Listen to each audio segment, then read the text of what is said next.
एक घने जंगल में लुटेरों के एक गिरोह का ठिकाना था। लुटेरों का बूढ़ा नेता सभी से कहता था, भाइयों, कभी भी सत्संग आध्यात्मिक सभा में मत जाना। यदि तुम जाओगे तो तुम्हारा काम बर्बाद हो जाएगा।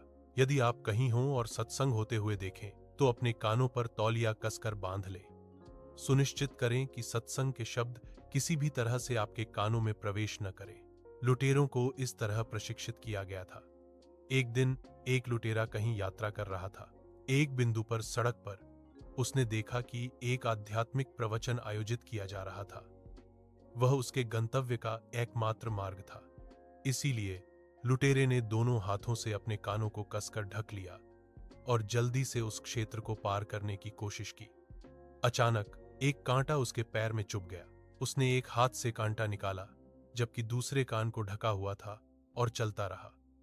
कांटा निकालने में लगे संक्षिप्त क्षण में एक वाक्य उसके कानों तक पहुंचा, देवता छाया नहीं डालते। एक दिन लुटेरों ने शाही महल को लूटा। राजा के जासूस उन्हें खोजने के लिए विभिन्न दिशाओं में निकल पड़े।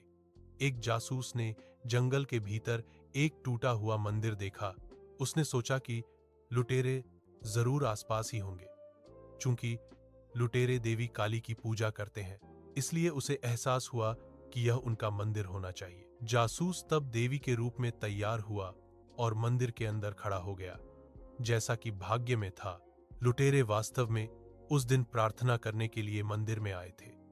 उन्होंने मशालें जलाईं, अपनी भेंट तैयार की और उन्हें मूर्ति के सामने रखा। अचानक देवी ने क्रोधित होने का नाटक किया और चिल्लाना शुरू कर दिया, तुमने महल से धन और खजाने लूटे, लेकिन मुझे कुछ नहीं दिया। तुम सब कुछ अपने लिए रखते थे। मैं तुम्हें नष्ट कर दूंगी। ये शब्द सुनकर डाकू डर से कांपने लगे।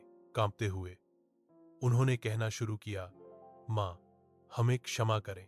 हम आपकी पूजा बहुत धूमधाम और भव्यता से करेंगे। फिर डाकुओं लुटेरों ने धूप और दीपक जलाए और आरती शुरू की। उनमें से उस दिन सत्संग आध्यात्मिक प्रवचन में भाग लेने वाले डाकू यह याद करते हुए कि भगवान छाया नहीं डालते, अचानक चिल्लाया, यह देवी नहीं है। एक देवी की छाया नहीं होती, लेकिन मैं यहां एक छाया देखता हूं।